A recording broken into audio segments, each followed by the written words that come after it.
요한계시록 4장입니다. 하나님의 7년. 자, 다 찾은 줄 알고 우리가 한 절씩 보도록 하겠습니다. 지금 때가 악한 중에 한참 계시록 말씀 가지고 이단들이 활동을 했고, 또 수없이 많은 사이비들이 이것을 가지고 잘못된 가르침들을 우리에게 주고 있습니다. 이 시대 가운데 종말에 대한 개념이 바로 잡히지 않으면 자꾸 엉뚱한 짓을 하게 합니다.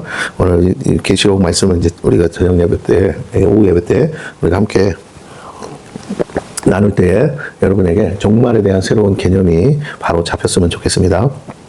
4장 1절을 봅니다. 이 일 후에 라고 했습니다. 이 일 후에라는 것은 성령께서 감화하시고 감동하셔서 주님이 친히 사도 요한에게 7교회에게 편지할 내용들을 하나하나 각 교회를 향한 메시지를 주셨어요. 그것은 현재 일입니다. 현재 일.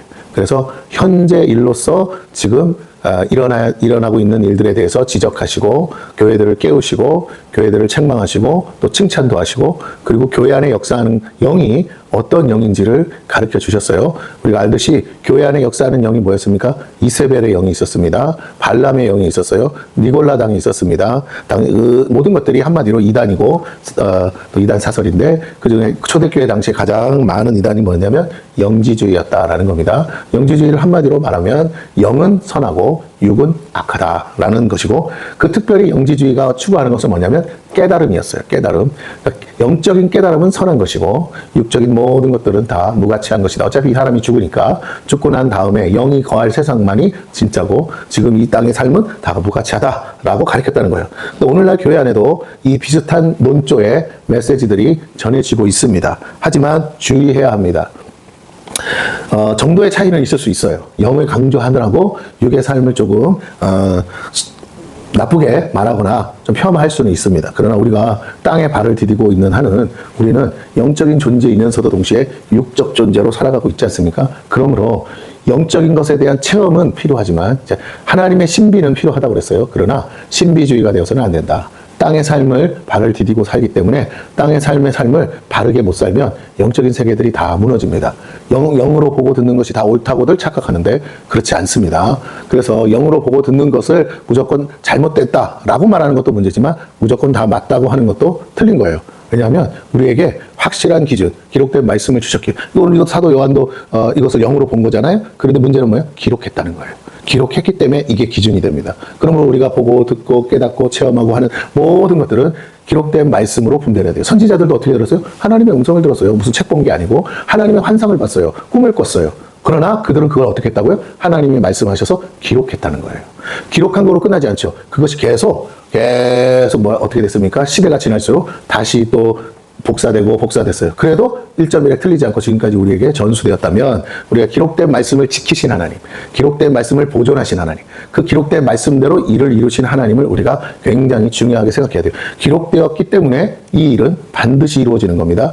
왜냐하면 틀리면 기록된 것을 이렇게 기록되었는데 왜 그렇게 안 이루어집니까? 라고 반문할 수 있기 때문에 그래요. 하나님은 그래서 기록된 말씀을 기준으로 아주 분명하게, 확실한 예언이라고 그랬죠? 분명하게 일을 이루신다는 거예요. 그럼 우리가 꿈꾸거나 예언하거나 환상을 보거나 영적인 세계를 체험하는 것이 없는 건 아니죠. 있어도 그것들이 안 된다는 게 아닙니다. 때로는 100% 맞는 예언도 있을 수 있습니다. 하지만 우리가 조심해야 될 것, 자꾸 그렇게 말씀을 떠나서, 말씀을 벗어나서 그것들을 추구하는 것은 신앙의 올바른 삶이 될 수 없다는 거예요. 물론 특별한 은사, 특별한 체험, 특별한 어떤 사명이 있어서 다른 사람에 비해 유별나게 많은 꿈을 꾸고 예언을 하고 환상을 보고 영적인 세계를 체험하는 분들이 있죠. 왜? 하도 사람들이 그것들을 믿지 못하니까. 그것들을 믿게 하시려고 하나님이 특별한 몇 사람들을 통해서 일하시는 건 맞아요. 하지만 그들조차도 말씀 밖으로 나가는 순간 자기도 모르는 사이에 곁길로 가고 있다는 것을 우리는 깨달아야 합니다. 객관적인 시각이 좀 필요하겠어요. 그러니까 한 교회만 바라보면 안 돼요.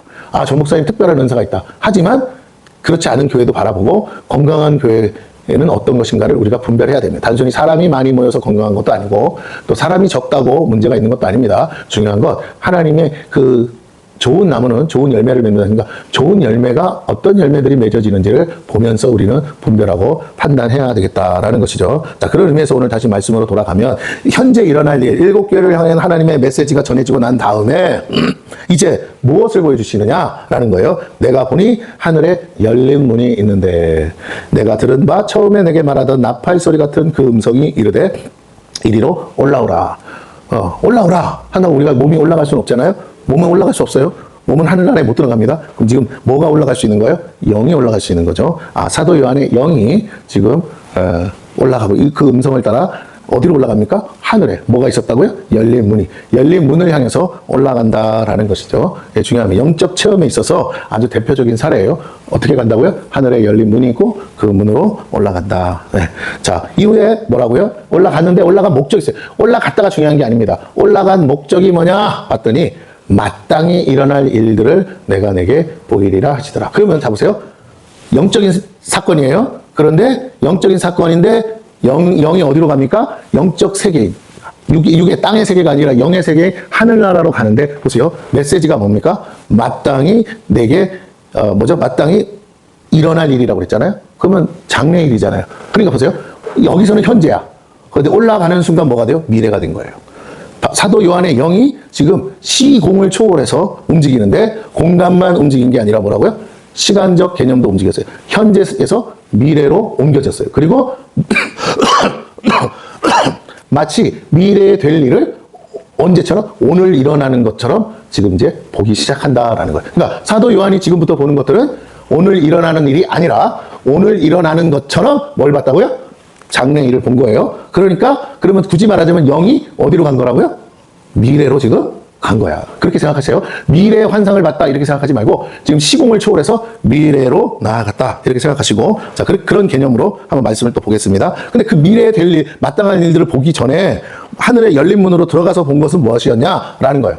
자 보세요. 2절부터 내가 곧 성령에 감동되었더니 자 영적 세계의 가장 중요한 키워드가 뭡니까? 성령의 감동이 되어야 되는 것이다. 성령의 감동이 되지 않으면 그게 문제다라는 거예요. 성령의 감동이 되어서 보기 시작해서 영안이 열려서 보는데 뭘 보여주십니까? 성령이 감동되어서 본 게 뭐라고요? 보라 하늘에 보좌를 베풀었고 뭘 봤다고요? 하늘에 보좌를 봤어요. 보좌. 그 보좌 위에 앉으신 이가 있는데 중요한 건 사도 요한도 하나님, 성부 하나님을 다 볼 수가 없어요. 성부 하나님은 다 보이지 않아요.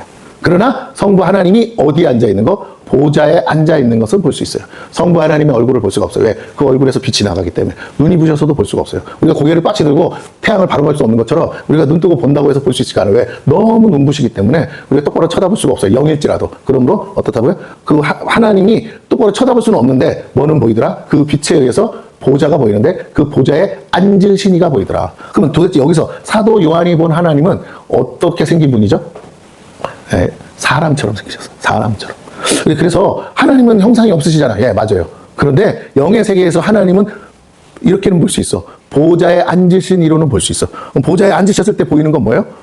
앉아있는 모습 중에, 상체에서 밑에 하체로만 보이겠죠? 의자에 앉아있는 그 얼굴을 볼 수가 없으니까. 그럼 뭐예요? 손도 볼 수 있고, 하나님의 발도 볼 수가 있어. 앉아있는 모습도 볼 수 있어. 너무 크시기 때문에 다 볼 수는 없지만, 아주 멀리서 본다고 치면 보좌에 앉으신 이가 보여요. 마치 누구처럼? 사람처럼 앉아 계신 이가 있다라는 거예요. 일단 그렇게 생각을 하셔야 돼요.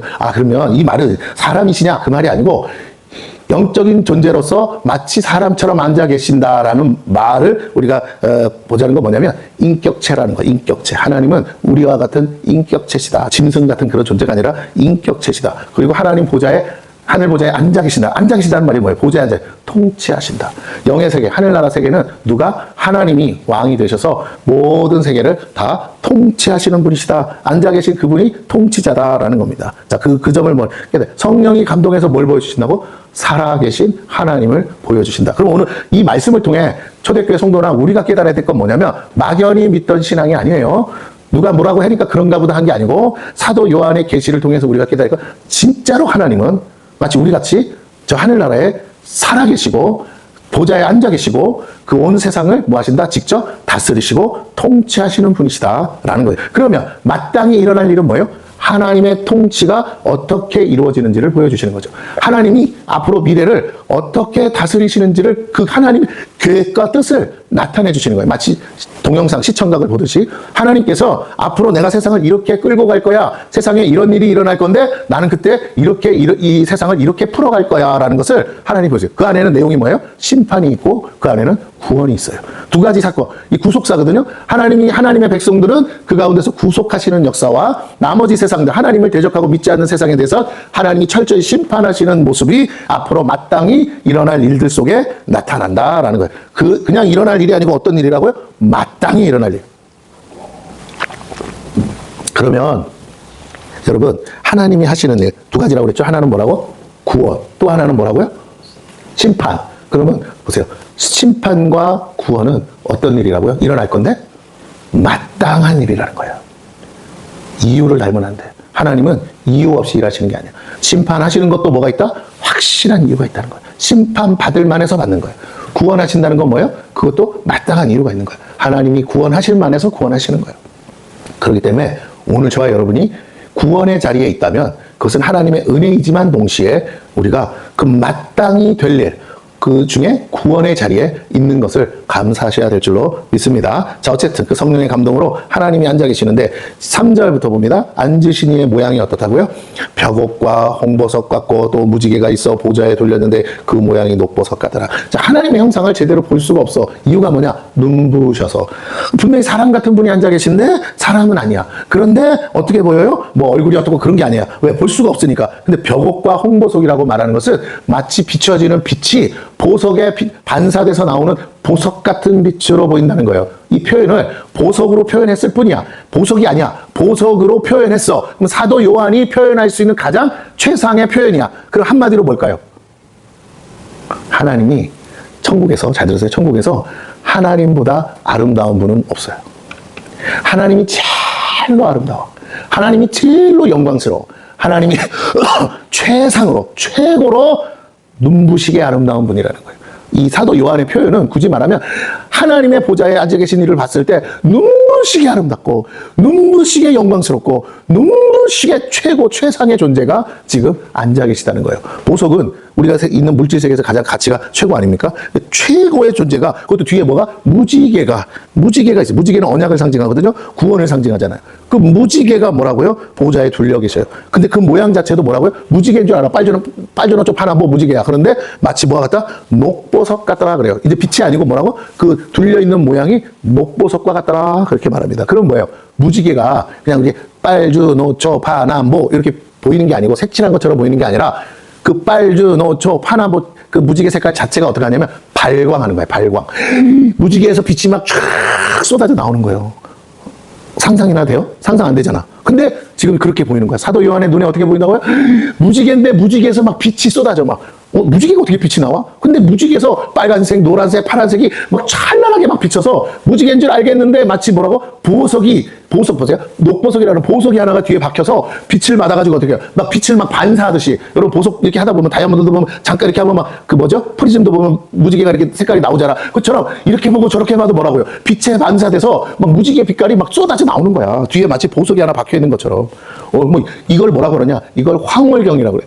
너무나 어떻게 무슨 말로 표현할 수는 없는데 굳이 알아들을 수 있는 말로 표현하자면 마치 이런 것 같은데 어떻게 설명해야 될지 모르겠고 그러니까 최선을 다해서 설명했는데 정말 너무나 아름답고 너무나 멋지고 너무나 황홀해서 이루 말할 수가 없어. 근데 그거로 끝나지 않아요. 그 주위에 또 보좌에 둘려. 근데 보좌가 하나인 줄 말하는데 보좌 주변에 24개의 보좌들이 또 뚫빙 둘러서 있네요. 근데 그 24 보좌에 또 24 장로가 앉아있대요. 4절을 봅니다. 또 보좌에 둘려 24 보좌들이 있고 그 보좌들이 24 장로들이 흰 옷을 입고 머리에 금관을 쓰고. 그러면 이 장로들이 뭐같이 앉아있어요? 왕같이 앉아있어요. 그래서 뭐예요? 하나님, 온전하신 통치자이신 하나님과 함께 왕노릇하는 자로 24 장로가 앉아있어. 24 장로는 구원받은 성도들을 대표하는 거예요. 왜 24장로인지는 우리가 몰라. 어떤 분은 12지파라 예수님의 12제자다 이렇게 말하기도 하는데 뭐 그렇든 저렇든 그거 중요하지가 않고 24장로가 앉아 있는데 24장로들이 왕관을 쓰고 있다는 거니까 하나님과 함께 하나님을 대신해서 하나님의 명령을 따라 뭐하는 통치하는 왕 노릇하는 존재들. 근데 그게 누구라고요? 구원받은 성도들을 대표하는 모습이다. 그럼 구원받은 성도들이 곧 뭐하는 사람들이다? 하나님과 함께 왕 노릇하는 자다. 이 영적 세계가 아니라 온 우주 천지 만물에서 바로 뭐라고요? 우리가 하나님의 마치 왕자와 공주처럼 왕 노릇하는 존재로 우리가 그렇게 하나님의 축복을 받는다는 걸 24장로가 대변하고 있습니다. 하나님의 보좌를 중심으로 24장로의 보좌가 있듯이 그러면 천국은 뭘 중심으로 되어 있는 거예요? 하나님의 보좌를 중심으로 천국은 구성되어 있다는 걸 알면 좋겠어요. 그러니까 천국이 하나님의 보좌가 중심에 있어. 여기가 수도라고 생각해봐. 그러면 24장로가 각각 24개의 구역으로 나누어서 통치한다. 이런 식으로 생각하면 좋겠어요. 굳이 설명을 하자면. 자, 그런데 어쨌든 그렇게 앉아있고 5절에 보니까 이건 영으로 보는 거예요. 뭐 실제로 우리가 가서 본 게 아니기 때문에 맞다 틀리다의 문제가 아니라 사도 요한이 올라가서 영으로 봤을 때 그렇게 보여주셨다라는 겁니다. 근데 이게 마땅히 일어날 일들 중에 하나라면 앞으로 교회가 받을 영광, 앞으로 교회가 누릴 축복, 앞으로 구원받은 성도들이 하늘나라 가서 받을 이 놀라운 은혜라는 것을 여러분이 깨달았으면 좋겠어요. 자, 5절 봅니다. 보좌로부터 번개가 번쩍 여러분 스포트라이트 번쩍하듯이 나이트장 가면 막 불이 번쩍하듯이 보좌에서 뭐라고요? 번개가 쉴 틈 없이 번쩍 번개가 있으면 뭐가 있죠? 뭐 바람이야. 하늘에 번개가 번쩍하면 그 다음 뭐죠? 그죠? 천둥이죠. 나오잖아. 번개가 먼저 번쩍, 빛이 빠르니까 번개가 번쩍하고 그 다음에 뭐라고요? 천둥 같은 음성과 우레소리래잖아. 우레소리가 천둥 소리 아닙니까? 그러니까 번쩍하고 꽝꽝꽝꽝 하는데 그게 뭐처럼 들리더라? 그 꽝꽝꽝꽝이 사람의 음성처럼 들려오더라는 거예요. 이런 표현을 잘해서 사도 요한이 최선을 다해서 표현하는 거예요. 첫째 뭐라고? 하나님이 말씀하실 때는 말씀을 했는지 안 했는지 어떻게 하냐면 첫째 말씀하시는 그 순간 뭐가 임한다? 이렇게 또 넉넉 앉아있네. 말씀하시는 건 뭐가 임한다? 빛이 번개가 번쩍인다고요. 먼저 번개가 번쩍이고 그 다음에 뭐라고? 꽝꽝꽝 우레소리가 나오고 근데 그 우레소리가 그냥 소리가 아니고 뭐라고요? 나한테 말씀하시는 음성으로 들린다는 거예요. 얼마나 무서워요. 번개가 번쩍해도 무서운데 번쩍 찍찍찍 하는데 뭐라고? 꽝꽝꽝꽝 소리도 나오고 이게 쉴 새 없이 나오는 거야. 왜? 계속 말하시니까. 그런데 어떻게 한다고? 그게 알아들을 수 있는 음성으로 들리는 거야. 여러분 한번 상상을 해보세요. 그러면서 소리가 나고 보좌 앞에 현 등불 7이 있어요. 여러분 아시죠? 이렇게 이스라엘의 등잔대 있죠. 그게 어떻게 대가 몇 개나 있죠? 네? 대가 몇 개 있어요? 7개 있잖아. 진짜 이거 답답하네. 이러면 안 되는데. 네. 기본 상식을 잃으면 안 돼요. 다시 등잔대가 대가 몇 개라고요? 7개잖아요. 7개. 그래서 7개가 딱 불을 켜잖아요. 마치 그 등잔이 있다고 생각해봐. 그게 어디 있다고? 하나님 보좌 앞에. 그래서 7개의 등불이 이렇게 다 불을 비치고 있다는 거예요. 그런데 뭐라고 하시느냐? 이 7이 있으니 7이라는 건 완전한 수를 말합니다. 근데 이는 하나님의 7영이라. 이것에 대해서 뒤에 가면 또 나옵니다. 뭐라고 나오냐면 세상에 다 보내진 하나님의 7영이라 그래요. 다시 말하면 그 하나님의 7영이 뭡니까? 성령을 말하죠. 세상에 보내졌다는 거야. 예수님 오시기 전에는 그러지 않았어. 특정한 사람에게만 임했어. 근데 이제는 뭐라고요? 온 세상에 성령이 뭐라고요? 임했어요. 초대기 이후로 성령의 강림 이후로 뭐라고? 임했어요. 이제 우리 마지막 줄 다다음 주가 되면 성령 강림 주일인데 성령이 오순절날 오셨던 것처럼 초대교회 마가다락방에 그때 오실 때 어떻게? 그때 이후로 온 세상에 성령은 다 보내심을 받았습니다. 이제 성령 시대라고 하는 이유를 알아야 돼요. 성령 시대. 그러니까 지금 사도 요한이 지금 그 성령 시대의 첫 단추를 깬 사람인데 그 사도 요한이 뭘 보고 있느냐? 성령의 감동을 따라 하나님의 7영을 받다는 거예요. 그 7영이 온 세상으로 하나님께서 보내신 영이라는 겁니다. 자, 그런데 그 7영이 보좌 앞에 있습니다. 그리고 6절에 보좌 앞에 수정과 같은 유리 바다가 있고 바다래 바다. 여러분 보좌가 그러면 생각을 해봐. 바다가 있는데 그 바다가 막 물줄기가 흘러서 나가. 그런데 어디서 나오냐면 보좌에서 흘러서 나가거든요. 근데 그게 바다야 바다. 보통 강이 아니고 뭐라고요? 바다야. 마치 홍해 바다처럼 바다야. 그러면 바다가 되려면 보좌는 얼마나 클까 상상을 해보세요. 하나님의 보좌는 뭐라고? 바다와 사이즈를 같이 할 만한 만큼의 사이즈다. 보좌가 큰 게 뭐가 중요해? 그 뭐가 크시다? 하나님이 그만큼 크신 존재라고 생각해야 돼요. 이 바다에 사람이 첨벙첨벙 뛰어오는 그런 게 아니고 이 유리 바다가 진짜 바다라고요. 바다라고 생각해봐. 우리 서해바다, 동해바다라고 생각해. 얼마나 커요. 그 안에 사람들이 있다고 해도 보이지도 않아. 그런데 그 바다로 봐도 뭐라고? 그 바다가 작아 보일 만큼 뭐가 크다? 보좌, 하나님의 보좌가 크고 그 앞에 7영도 커요. 하나님 사이즈만큼. 그래서 7영의 등불이 있는 거예요. 그러니까 하나님의 보좌와 하나님의 7영 등불은 천국 어디에서도 뭐 한다고요? 보인다는 거야. 우리가 저기 서울 가다 보면 저 제2롯데월드 보이잖아요. 시그니에. 그게 보이듯이 하나님의 보좌가 어마무지 커가지고 천국 어디에서도, 천국 어느 자리에서도 하나님의 보좌가 보이고 거기서 나오는 유리바다가 뭐라고요? 보일 수밖에 없어. 왜? 너무 커서. 근데 그 유리바다가 있어요. 근데 어떻게 해요? 수정같이 맑아. 수정같이 맑으면 어떨 것 같아요? 막 빛이 비치면. 하나님의 얼굴에서 나오는 빛이 수정 그 바다에, 유리바다에 비쳐. 그러면 물결이 일 때마다 어떻게 해요? 그 물살에 의해서 빛이 팔락팔락팔락팔락 하면, 여러분 한번 생각해보세요. 노을이 질 때도 바다에 이렇게, 강이든 바다에 이렇게 빛이 비치면 막 산란하면서 비치잖아요. 막 물결이 춤추듯이. 천국에 갔는데 하나님 보좌에서 빛이 많은데 유리바다에서 물이 흐르니까 출렁거리겠죠. 그런데 출렁거릴 때마다 빛이 반사돼가지고 수정같이 맑은 데다가 막 보석같이 빛이 막 반사한다고. 여러분 상상을 초월하면 그 아름답지 않겠어요? 저기 지중해 같은 데 가면 옥빛 바다야. 막 물속이 막 몇 메타까지 보이는데 막 물 표면을 보면 빛이 찬란해서 보이면 얼마나 아름답다. 그래서 막 그 여행자들이 다 지중해 바다로 여행 가려고 하잖아요. 저 이탈리아나 그리스나 이런 데로. 예. 근데 그거와는 비교도 할 수 없을 만큼 아름다운 지금 세계가 하나님 보좌 앞에 지금 펼쳐지고 있고, 사도 요한은 그걸 보고 이렇게 지금 기록을 해놨습니다. 사실 이 기록으로 설명하기가 부족한 거죠. 자, 그러면서 유리바다가 있고, 그런데 또 보세요. 보좌 가운데와 보좌 주위에 뭐가 있다? 네, 생물이 있는데 앞뒤에 눈들이 가득하더라. 앞뒤에 뭐가 가득하더라? 눈들이 가득하더라. 아줌마 눈 뜨세요? 눈 떠. 눈들이 가득하더라. 눈을 떠. 여기 다 눈 뜨고 있어. 내 생물이 뭐라고요? 앞뒤가 눈이 가득한데 눈을 감고 있는 게 아니라 뭐라고? 눈을 뜨고 있다고. 눈을 뜨세요. 예. 이제 노래 부르고 나니까 이제 슬슬 식곤증이 와. 예. 졸리면 일어나서 서 있어. 예. 나 뒤에 가서 서 있어. 안 서도 돼? 자, 또 졸면 진짜 세울 거야. 이제 앞에다 세울 거야. 자, 졸지 마시고. 눈들이 가득하대요. 이게 무슨 뜻이에요? 그 생물이 눈이 가득한 건 아무 의미가 없어. 하나님을 대변하기 위한 상징적, 짐승들인데, 짐승이라고 하면 좀 하여튼 생물들인데, 이 눈이 가득하다는 말은 뭐냐면, 하나님이 온 세상을 다 뭐 하신다? 보고 계신다라는 의미예요. 하나님이, 이 내 생물은 하나님을 대변하는 겁니다. 하나님의 어떤 부분들을 상징적으로 이 내 생물이 표현하는 거예요. 그런데 뭐라고요? 온 세상을 뭐 하신다? 보고 계신다. 그 첫째 생물은 뭐와 같다? 사자 같다. 그럼 하나님의 어떤 부분? 사자와 같은, 유다의 사자와 같다 그러잖아요. 사자 같은, 정말 왕 중의 왕이잖아요. 사자 같고, 둘째 생물은 송아지 같고, 송아지는 막 뿔이 나 있죠. 자, 그 다음에 그 셋째 생물은 얼굴이 사람 같고, 사람이라는 건 뭐예요? 인격을 갖고 있는 존재를 말하죠. 넷째 생물은 날아가는 독수리 같고, 그래서 독수리.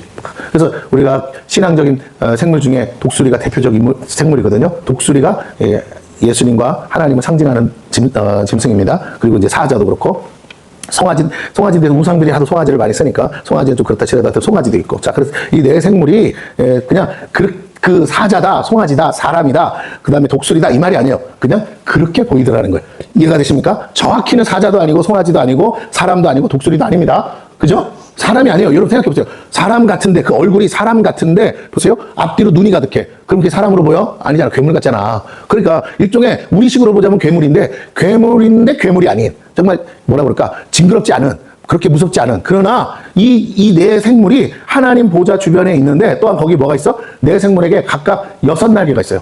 각각 6날개가 있어요. 그러니까 합치면 4, 6, 24. 이 24개의 날개죠. 6날개. 이거 어디서 많이 본 거야? 이사야 선지자가 성전에서 하나님 바랄 때 스랍 천사들을 본 거죠. 그들이 뭐야? 6날개. 두 개는 눈을 가리고, 두 날개로는 눈을 가리고, 두 날개로는 발을 가리고, 두 날개로 펄럭거리면서 그때도 거룩하다 그랬거든요. 똑같이 그 스랍 천사들을 말하죠. 그러면서 하는 말이, 생기기는 우리 땅에서 표현하자면 그런 것들과 비슷하게 생겼으나 영적 존재들인데, 그들이 하나님 보좌 옆에 있으면서 뭐 하느냐? 거룩하다 하면서 3번이나 거룩하다 뭐예요? 3이라는 숫자는 하나님의 숫자잖아. 그래서 온전히 거룩하다는 걸 나타내는데 펄럭거리면서 그러고 있는 거야. 근데 보세요. 이 존재들이 작지 않아요? 엄청나게 커. 근데 그게 하나님 보좌를 빙글빙글 막 날아다니면서 뭐라고?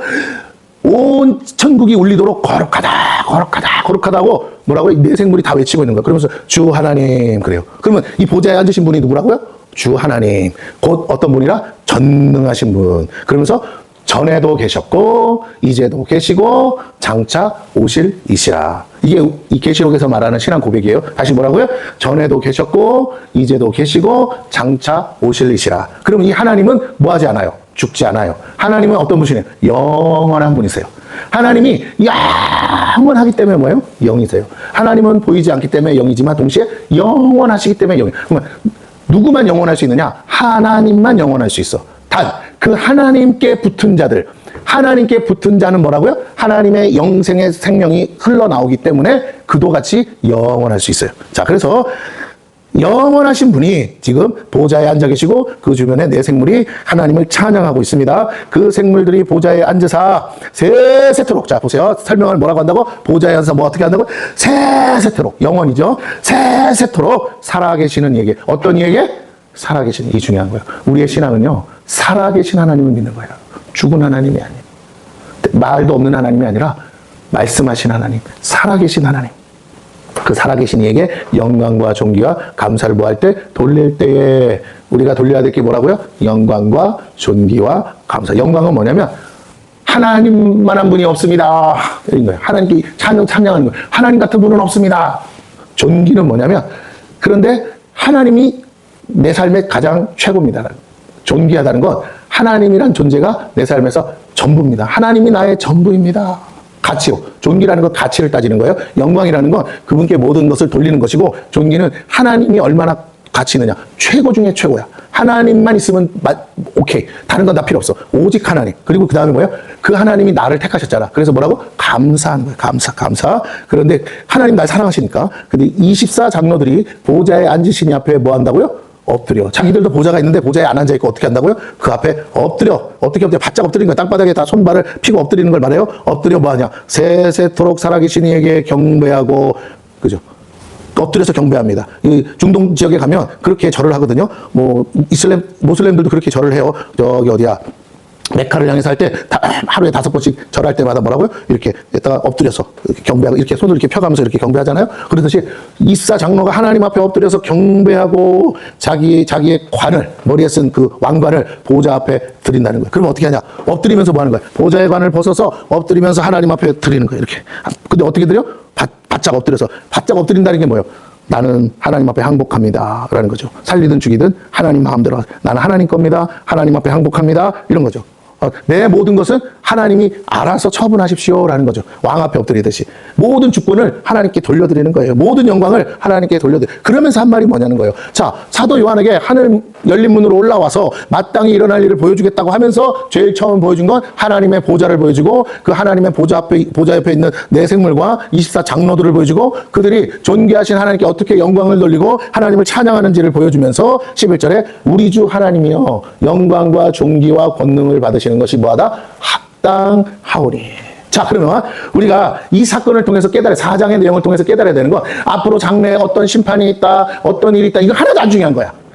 성령께서 사도 요한을 하늘로 올라오게 해서 제일 먼저 보여주신 이 장면이 제일로 중요한 거예요. 이해가 되십니까? 근데 이 제일로 중요한 게 뭐냐면 마땅히 일어날 일인데, 그 마땅히 일어날 일이 뭐냐면 24 장로는 교회를 대표한다고 했으니까 구원받은 모든 성도가 앞으로 하나님 앞에서 영원토록 세세토록 다스리는 전능하신 하나님 앞에서 뭐 한다고요? 찬송과 영광을 돌리는 것이 뭐라고? 마땅하잖아.